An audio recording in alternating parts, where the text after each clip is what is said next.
قیوم خان یہ کامنٹ کرتے ہیں، کیا عورت حیض میں سلام پڑھ سکتی ہے یا سلام کے لیے کھڑے ہو سکتی ہے؟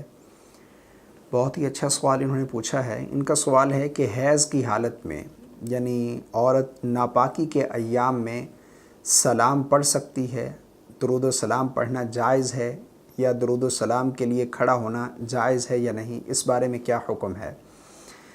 دیکھیں، اس حوالے سے سمجھ لیں، میں یہاں پر وہ کام بیان کر دیتا ہوں، ذکر کر دیتا ہوں جن کو شریعت نے حیض اور نفاس کی حالت میں عورت کو کرنے سے منع کیا ہے کہ عورت حیض اور نفاس کی حالت میں یہ کام نہ کرے۔ وہ چند ایک ہیں، باقی اس کے علاوہ جتنے بھی کام ہیں حیض اور نفاس والی عورت کے لیے کرنا جائز ہیں۔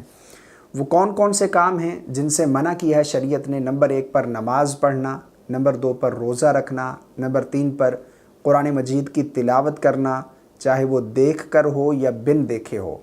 اسی طرح قرآن مجید کا چھونا اور طواف کرنا، مسجد میں داخل ہونا، ایسی عورت کے ساتھ جماع یعنی ہم بستری کرنا یہ جائز نہیں ہے۔ یہ چند ایک کام ہیں جن سے شریعت نے منع کیا ہے کہ حیض اور نفاس والی عورت ان ایام میں یہ کام نہیں کر سکتی۔ اس کے علاوہ باقی جتنے بھی اذکار ہیں، تسبیحات ہیں، کلمہ شریف ہے، درود پاک ہے، درود شریف پڑھنا چاہتی ہے، اذان کا جواب دینا چاہتی ہے، دے سکتی ہے، اور اسی طرح جتنی بھی مسنون دعائیں ہیں وہ بھی پڑھ سکتی ہے۔ اور ان ایام میں درود پاک پڑھنا، ذکر و اذکار، تسبیحات کرنا عورت کے لیے مستحب، علماء نے لکھا ہے کہ یہ مستحب ہے کہ جہاں وہ نماز نہیں پڑھ سکتی وہ درود پاک پڑھے، ذکر و اذکار، تسبیحات کرے۔